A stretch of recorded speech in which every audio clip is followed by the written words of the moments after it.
Daya nasiri jono sona amiriti namge nayogo dharati nera do namge siri jono palo kodale namge nayogo jahere nera do Nama apa japo rai nire tawa tara sinyira anehor tini de se peñera akabame ayo nehor tini de se peñera akabame Bharat जाकात Santal ओलोनिया गांवता आरबांग जाहेरगाड़ कुमुट करंडिया Jamshedpur होतेते सापड़ावाकान ऑलचिकी सिरजन Raina मित साय शर्मा मनाव अखड़ा रेना मुड़ियो अखड़ा रे मन मचिरे दुड़बाकान झारखंड पनेत रिनिज governor Shri Santosh Kumar Gangwar ji Shri मंत्री मन हेमंत सोरेन गमके Shri Kalipad Soren MP Lok Sabha Jhargram Shri Laxman Kisku president all India Santali writers association Shri C R Majhi president Jaher Than committee Bharat जाका सांताली ओलोनिया गावंता और जाहिर थान कमिटी रेन सनाम सोहेद को मानतान मंथनी को ओडिशा झारखंड बिहार बेंगल आसाम आरबांग भारत बाहरी रिन मानतान और मंथनी को हिजाकान जतो कोगे इन्या लासाणहेत जोहार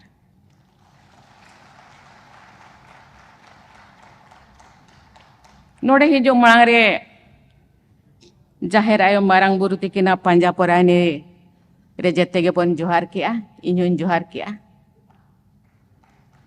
और परसी सिरजनीय पंडित रघुनाथ मुर्मू तिकिना मुठन रे हो बहा मालय आराव के आप यहाँ पे आराव लेला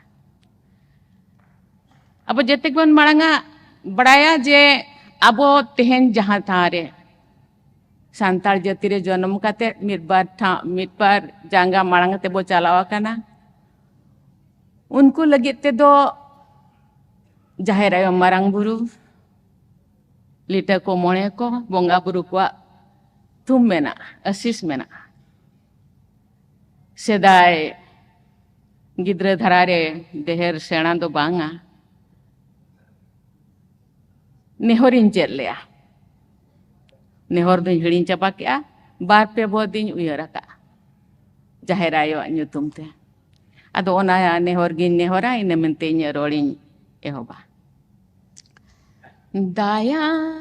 नासिरी जोनो सोना आमिरिति नामगे नायोगो धरती नेरा दो नामगे सिरी जोनो पालो कोदाले नामगे नायोगो जाहेर नेरा दो nama apa japo rai nire tawa tara sinyira anehor tini de se peñera akabame ayo nehor tini de se peñera akabame Bonga asiri jono sare me chala joto uye duko de ai amke asiri jono toa adare joto uye se peñera kabi Dego नायो गोहर लय में ज्ञान रापा दे तेरा आंगnya में nyuta thoro tinyi asala mara salame dego nayo gohor la me gyan rapa de tera anganya me nyuta thoro tinyi asala mara salame Johara Johara Jahere Nera Namge Nayogo Soro Sutido Amge Nayogo Loha Luti Namge Nayogo Bogo Butido Dese sonata rasa tiripiyanya me jalan jivirale jetinye me jivi hara mahalasana he doma Dese sonata rasa tiripiyanya me jalan jivirale jetinye me Jivi hara mahalasana he doma Dese sonata rasa tiripiyanya me jalan jivirale jetinye me Jivi hara mahalasana he doma जोहार गे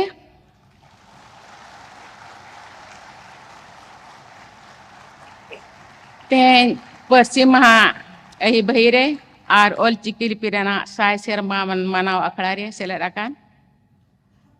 जो तो बोहा को अड़ी अड़ी सारा इño आपे को दारे सेलेद काते अड़ी रस्कन बुझोया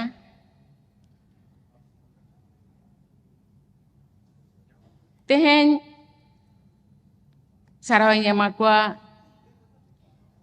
All India Writer Association arbang jahir gar thandin korondiarin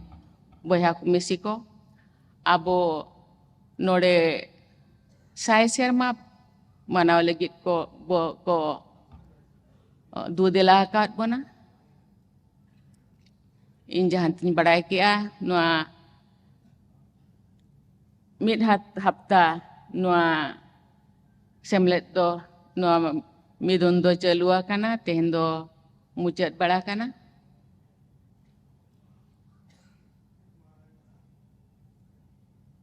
in raskan bujwa che Writers Association rin jahange writers ko tabo menak ko unku adi kurumuto ko chutawa kana abwa ऑलचिकी छराव लगी और ऑलचिकी होते थे अब सांताल समाज रिया सांताल जाति रिया उतनव लगी सांताल जाति रिया आइडेंटिटी प्राइडनेस एग्जिस्टेंसी और बांग सेल्फ रेस्पेक्ट बढ़ाव लगी ते अड़ी कुरुमुटो को छुटाव काना निये धाव मा साय शर्मा पूरा है ना लेकिन हर साल जेते शर्मा गे तीन बांग ओडिशा रे ओका जो आसाम रे ओका जो बेंगल रे ओका जो हाने हाने अक्वा परसी महा को मनावया आर बांग Writers Association रे मिदुन को दोया इन बड़ाई नुकु बोया को दो अड़ी अड़ी कमी हरे सरकारी रे कमी होरारे मेना कोआ आदान को दो एन रे होंगे अक्तो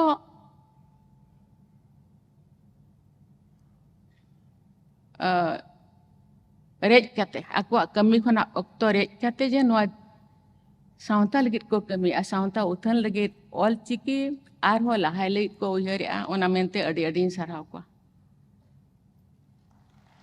तेज ऑलचिकी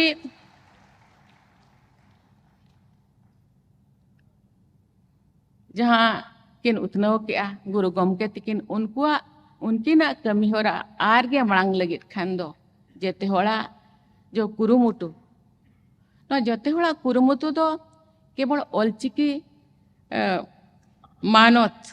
दो बांग काना उतनव दो बांग काना दो ऑलचिकी केटेज बांग दोढ़ोरिया मानत काना तेहें अबो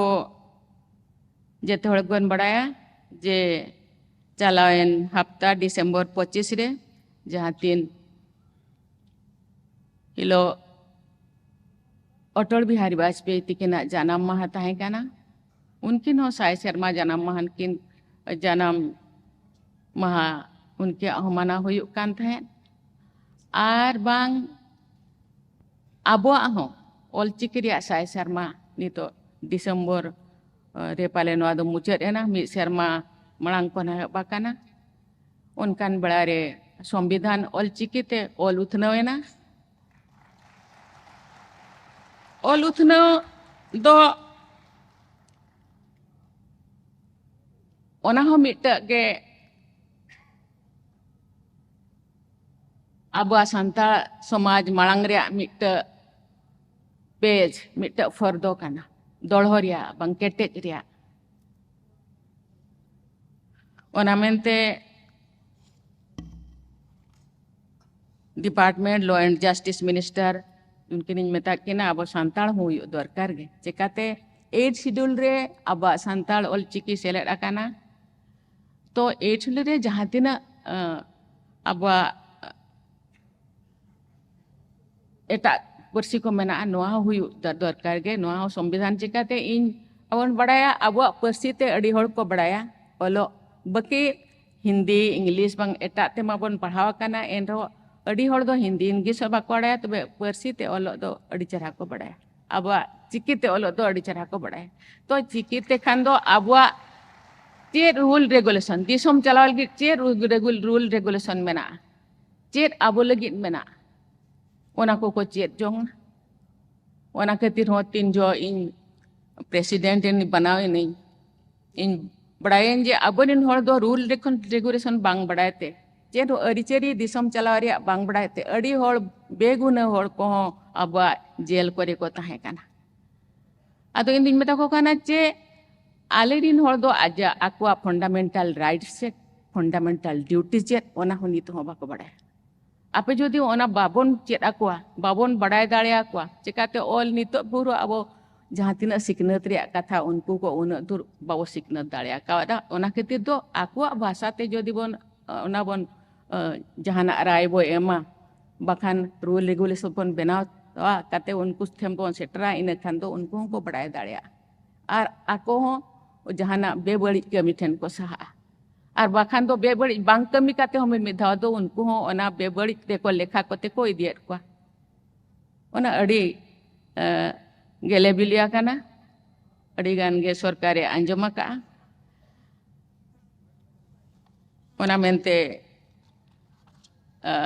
ओना ठावरी सेटरा कान जहाँ के आपया संताल होपन को गोरज दुलड़ और जाहेर आयो मारांग बुरु को थुम गिन मनावा नोआ दो चिकाते इन दो ओका खना इन ओपेला काना और ओकारिन सेटरा काना ओना दो उनकुआ हरतार उनकुआ सुतु बंगा बुरु को सुतु बना बंगा बुरु को आयुर दाड़ेगे और आपया गरज दुलड़गे नोड़े दो सेटरा कातनिया दो इन्या कमी काना जहाँ तिना दाड़े सावता लगी और चिकी लगी बांग सावता को आयार इदी लगी अब जाति सावता को मड़ांग लगी जहाँ तीना इन दाड़े उन छुटवा काना अब जेते बन बड़ाया जे भारत दिसम रे आयमा आदिवासी कोन सांताड़ मिद आदिवासी सांताड़ को तो भारत रेना भिन्न भिन्न ठाव रे बोन तहलना जहां नि तो बड़ा बया को जका नेपाल भूटान बांग्लादेश और अब ओडिशा रे मा अब भारत रे मा अडिगान पणत रे मेना को केवल पणत रे तुम तो बांगा नि तो दुन मेना पूरा भारत रे को छरावेना मारांग मारांग जो बाजार करे हो अडिगान अबरिन होल ओंडे चला को कमी काना को जमा नु को अर्जाते गिद्र पिद्र को पढ़ावत को इन दिन मेना पूरा भारत जाका के केवल अब तीन पणत रे जहां दिस्तिम ना बना बकी ओना करे हो मेना इनखान अब जो जेते खोना दो मारांग संख्या तब मेना ओना हिसाब ते अब दो दाव दो मेना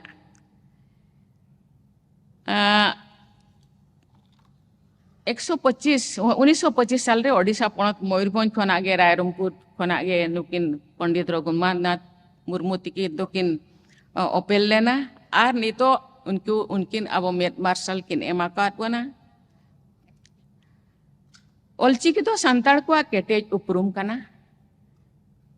जेगेत जगत रे सांताड़ को उपरुम दो ओलचिकी ते हुयुक कना और ओलचिकी तेगे सांताड़ को जुमिद हुयुक कना तेन उन हड़ को जुमिद अकाना नो मिट जुमिद ताड़े काना नो मिट जुमिद होर काना मिटंग लिपि रिया साय सेरमा मनाव दो मिट नागा मना कमी होरा काना नो दो अडी गौरव और रस्क रेना कथा काना जी दिसोम जाकात रे आयमा ठाव रे आयमा गठन को हतेते ओलचिकी लिपि रेना साय सेरमा को मनाव इनिन बड़ाय केदा जी ओडिशा सरकार हतेते ओलचिकी रिया हो साय सेरमा सपड़ाव काते अकिना जन्म महारे पालन हुई अकाना अब दिसोम साउते विदेश रे हो ओलचिकी रेना उपरुम पासनाव अकाना डिजिटल प्लेटफॉर्म रे हो ओलचिकी रेना पासनाव अड़ी जाक जमकते लगु अकाना जेमती की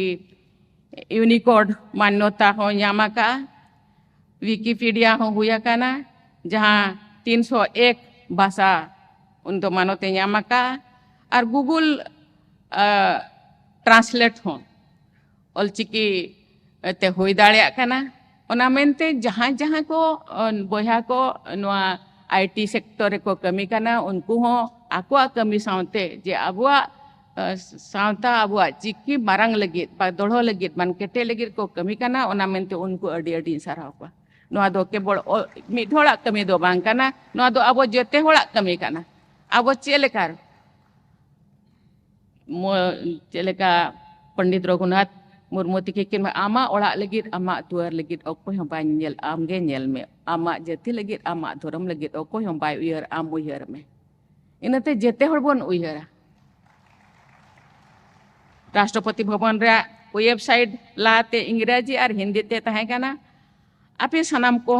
नोआ बड़ाय काते पे रस्का जे नेस नवा सेरमा रे जुलाई 2025 खन 22 गोटांग भारतीय पारसी ते नेल रेना सुविधा एमाकाना सांताड़ी पारसी लगित ओलचिकी लिपि हो व्यवहार काना वेबसाइट ते झारखंड रे राज्यपाल तहन जखन लोक भवन रेना न्यूतुम ओलचिकी ते ओल लेना नितो मा ओना मा राजभवन खन ओल लोक भवन हुआ काना ओना खातिर गवर्नर साबिन मेताय काना पहिले कागे नितो दो नोडे अब नरेश मुर्मू तिकिन हिन टेलीफोन धात किना जे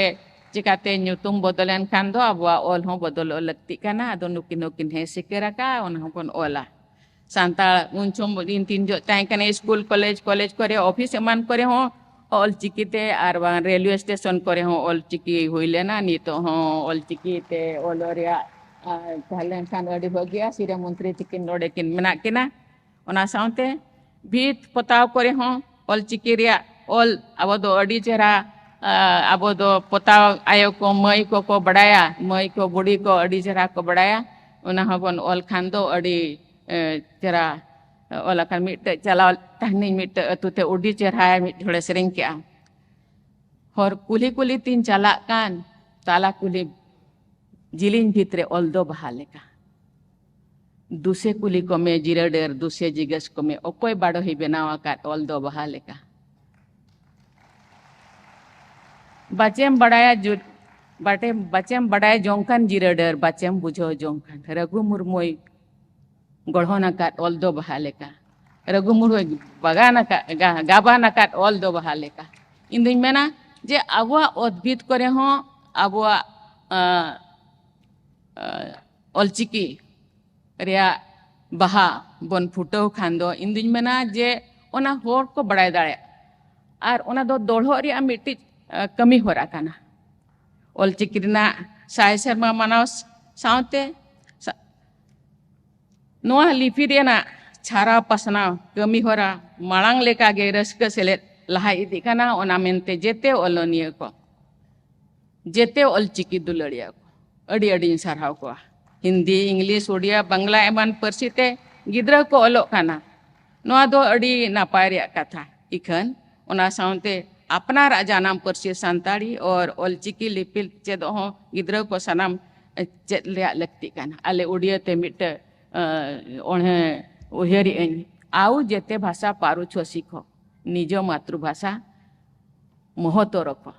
आपे जहाँ तीना भाषा हिंदी इंग्लिश पारसी जापानी चाइनीज और जहाँ तीना पे चेद पे तो अपना जानाम आयो भाषा जानाम आसान दो महत्व है पे उन्हीं तो मांग रे दो काय पे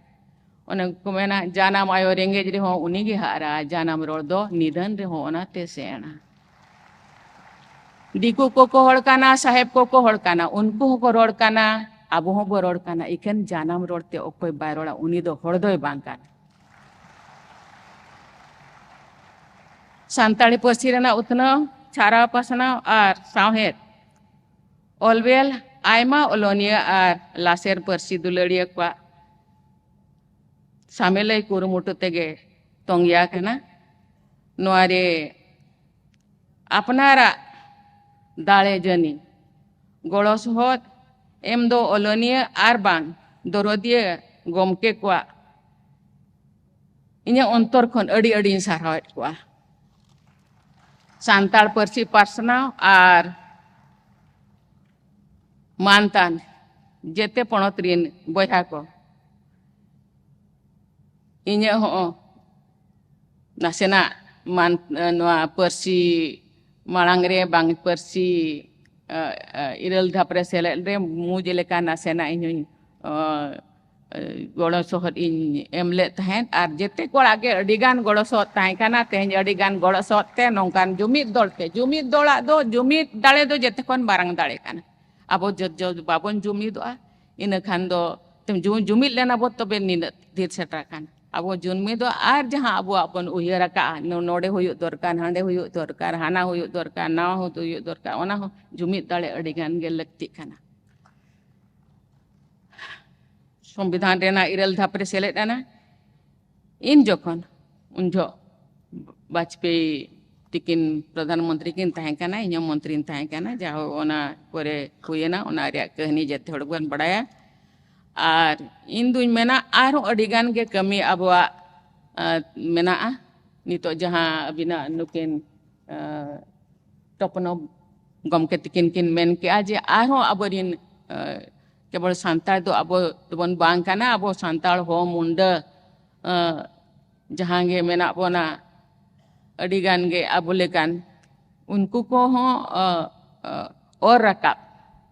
उनको को हो गाते रकाब उनको को हो तिय रकाब अडिगान लगती काना तो ओना मेनते इन छुटव कने अब जेते कोन बड़ाया नी तो जेते होड़ा इनक्लूसिव मेन जेते होड़ सामूहिक को परिवर्तन आम जुदी लातार एनिज होड़ दिकू तेको मेना जे अंतोदय तायनम रे जहाय मांग तायना काना उनी होबो गाते इदिया ओंडे खन बो एहोबा आम चेतान खन एम होड़ा दारे में देजो कान दो लातार खना एहोब में जहाय लातार काना एनेनंग चेतान एम दे दाड़े आ चेतान खना खान दो इन खान दो उन दो बाय ठिकुआ नमा लकु जो गया तो इन खान अडिगान इन चलावन परे जो 75 Pvt particularly vulnerable tribal groups मेता को कनी आप नितो दो पे मनाया जे अमृत महोत्सव पे मनाया 75 साल पे मनाया 75 गोटांग आदिवासी नितो हो दारे रे को दे कते मेना को मंच रे मेना को जागा ताको बनुआ ओड़ा ताको बनुआ दा बनुआ नंग जमजु बनुआ नंग लुगड़ी लापो बनुआ नंग आर नोडे मारांग बटा रस्कर रे रोमोज रे एने सेरे रे नितो दो समय दो बांग काना तो सरकारे आंजम के नितो जहां गे बीर होड़ को जहाँ गे आबर मेना को लोधा को बीर होड़ को एमान को तेमान को जहाँ गे लतारे मेना को उनको नितो दो मिशन मोड़ते 24,000 करोड़ उनको anyutumte स्कूल बना दा बना ओड़ा बना रोड रास्ता बना उनको हेल्थ केयर एमानो तेमानो नितो दो बेटा को नहीं उनको तो बाको बड़े तेहन जोदी सरकार ओड़ा एमेन पीएम चेक को मेता हाउस बना काना मेता को नहीं उन्हीं तो बाय बड़े ओका खोना सिरमिट हिजुआ ओका खोना हिजुआ छोड़ हिजुआ ओका खोना गितिल हिजुआ ओका खोना मिस्त्री अगुया ओका खोना चेत अगुया एमान ते उन्हीं जो डीबीटी पे भेजाया उन्हीं दो आधा हो बाय कोड़ा दाड़े आपे जो कमी हो रहा चेंज पे तकनी मिशन मोड ते बनाओ आपे गे बनावाई पे आर ओंडे पूरा दा को लाइट को एमान तेमान जहाँ जहाँ एम्ब्रिया का था पुइसे आला पे आमाय चेकाते नितो हो आलेरिन होड़ दो को गिद्रा गया मिट्टा गिद्रा जदी 500 टका माया ओकारे चॉकलेट किरिंग काते हिजुआ 500 टका रे यूटिलाइज दो बाय बड़े इनखान उनी दो बनावाय पे नितो दो बनाव छुटवा काना आरो नौका के अडिगान जिनिस नितो जदि गुरु नुकिन पंडित रघुनाथ मुर्मू या नितो गौरव महा मना काना ओना रे हो अबो के ओसर मेना आ नितो दो जा आदिवासी को कोनेल अबो सांतार साउंते एटा आदिवासी को कोनेल उरुमेट को आर उनको अबो गे बड़ी लगे को चेष्टाया आदो इन दुन मेना जे मिलेतार जे मिटे आयो चे बाबा बाखाने अयुरा काट बना मीर हाथ ती दो बाय सापना हुडिंग थारा गिद्रा तो पन तहे जो दो सिटिप साप काते कटु साप काते तड़ामे चेरा बना जे तड़ाम बे बेटा नौका को तड़ामा नौका को मड़ांगोआ नौका को मड़ांग से को चला तो मिलेतार दो ती दो बाय सामया तो अबो ते होबन कुरुमुटुआ अबो ते होबन कुरुमुटुआ आर मिधो तड़ाम बो चेत के खान होड़ को नेल काते के सारकेत सासेत मा मेना गया हारकेत सासेत दो मेना गया आर हारकेत नोआ दुनिया गे उनकाना तबे होड़ नेल काते ओना खन माळांग अरे आजेते के बन चेष्टाय इन दुन मेना सेदाय इमान राजनीति बइन थाहे काना इन कमी होरा टागे थाहे काना इनकान मिट सांतार रे ते मिट भाषण रे मेना ओकारि रोड़ा आदो बेताय कनी चेरिन न्योय आयो लय मेसे आयो दो अल हों बाय ओलाका मेने जानम नायम जानम के दिन रेंगे जोड़ा रे धर्म गुरु पाड़ोक ले बिरदा चेद लगित बांग दो बुगी लगित बिरदा बांग दो बड़ी लगित दिसम दिसम गोटा बिरदा आसेन अचुर कितिन तबे अट्टू तोला माया खोणे राचा छाड़ाव कितिन नितो अतु टोला रे बोन हरायना नितो दो बाजार रे मेना बोना अतु दो कोई नेला आबो गे बोन नेला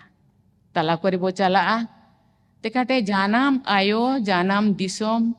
दोबन उहर लेना ओंडे ओका लेका इन दिन बया को मेना को ओका लेकान इन दिन पेड़ा पूर्व को मेना को उनको हो बनेल आबो दायित्व कान दिन दो बाबो समय आबो हो कमी होरा रे मेना बोन एन रहो समय रे काते समय नाम काते मिट बार बेड़ा दो ओंडे चलाव काते उनको चेलेकार को मांग कमी होरा बोले को आबो ठेन दो उन सामर्थ्य बनवा ना जे पैसा टका एम काते बन मांग को उनको चेलेकार को मांगा उनको चेलेकार को ओल तोला उनको चेलेकार जमा नुआ को आरजाव दाड़िया उनको चेलेकार उगी होरते को तड़ाम ओना तो बो लई दाड़िया को नासेना आदान तो मारंग ऑफिसर को मेना बना होर को ले चेलेकार जमा नु बापे आचे चेलेकार अडिगानी तो स्किल डेवलपमेंट को एमान को तेमान को हुयु काना जहां तिनार ओना को होबन चेरा को आबो दो खेल कूद रे हो अडिगान रुचि मेना गिद्रा पिद्रा को ओना चेलेकार कमी होरा कोन ले कनो दो टाटा मेनाया अडी धन्यवाद बिने टाटा अडिगाने सहयोग बना नोडे ऑल चिकी छाराव रे आर बांग नोका आबा खेल कूद करे हो तबे आबो हो आबरिन होड़ दो आबन मयूरभंज बिन नेला बेंगल बिन मेला जहां जहां ते मेना बोना आबो दो खेल कूद रे हो अडिगान इंत ओना हो मिट मांग से चला रे ओना हो मिट कमी होरा काना इन दुन मेना जेते होड़ गया सेदाय बाबा मेने आम दो चेनेम चिकाया इन दो बन बड़ाया तबे तीन जो मांग आप पछले सेट कटी कोयोग में तीन होड़ आप पछले रे मेना आमा सामर्थ्य हिसाब ते मिद होड़ बार होड़ तो और यदि कमे तीनम दाड़िया मिद होड़ेम दाया चे बार होड़ते तीन होड़ेम और दाड़िया को आम सुर बांगर हो आम आमा पूरा तोंगे ते बंग रहो आमा पछले रे रहो तिंगुना इन रहो तो मगु दड़िया इन दी मेना जेते होड़गे जदि उनका बन उयहरा बखान मिट गिद्र बन बखान मिट अतु बन अडोप्टा बुद्धि बन लया को ज्ञान बन लया को हर बन लया को इन ओना आबो अडी मरांगे सो गड़ो सो पोहट मेनते इंदिन अइकया और नोडे जेते को पे हेजा काना आ जेते को सामिट बारपद कथा रिया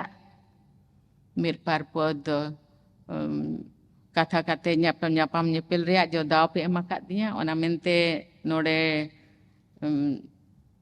जाहिर गाड़ थान दिन मई गिद्रा को चला लेना मई को बुढ़ी को उनको जाहो कुड़ी हपन को इम्पोर्टेंस को एमा को काना ओना मेनते अडिगान नि सारहा बोना चिकाते कुड़ी और कोड़ा बाना होड़ा इदीते दिसम परिवार बाना होड़ा इदीते समाज नितो दो उनको को अल पढ़ाना उनको हो किछि कमी चेदो रिया जो दाव बने माको काना मणांग रिया जो दाव बो एमान कना चिकाते कुरुमुटु लगे ते खान समाज राकाब ते खान परिवार राकाब ते खान दो इनखान दिसम राकाब ते खान दो बाना होड़ा के कुरुमुटु दो लगती काना उनी हो कटी होर दो आड़ा आई लगती काना उनी हो आते चेदमाय आते खाने सेदाय बाबाय मेना हरो ठेकिले शिखबो तीन जो एम तड़ाम थे एम कुटम ओंडे खोना एम रुआड़ा उन जो एम बड़ाया इनखान उनी हो चेदा संघर्ष हो चेदा चेलेकारे इन मणांग दाड़िया इनखान जाहो ओना मेनते अडिगानी अड़ी सारा बोना जहाँ आर ऑल इंडिया राइटर्स एसोसिएशन अड़ी कम गे बहा को सिरपा एम दाड़िया को अड़ीगान इन जहाँ बड़ा के अड़ी होड़ मेना बोना सिरपा लगित ते आर ओना मेनते अड़ी इन बुझोया जे देते होड़ बोन एम दाड़िया बोन काना आर इन रस्कन बुझोया जे अड़ीगान अबरिन बहा को अड़ी नापाय को कमी काना नितो दो पद्मश्री को हो ᱧᱟᱢᱮᱜᱼᱟ और नवा साहित्य एकाडेमी सिरपा को ᱧᱟᱢᱮᱜᱼᱟ नोंका गे कमी मा और सांतार निजोरा मा हुई साउंते सांतार समाज उतनाव लगित जेते होड़ मुझे लेका कुरुमुटु साउंता लगित पुट अटुपटुबन कमिया अड़ी सारा धन्यवाद।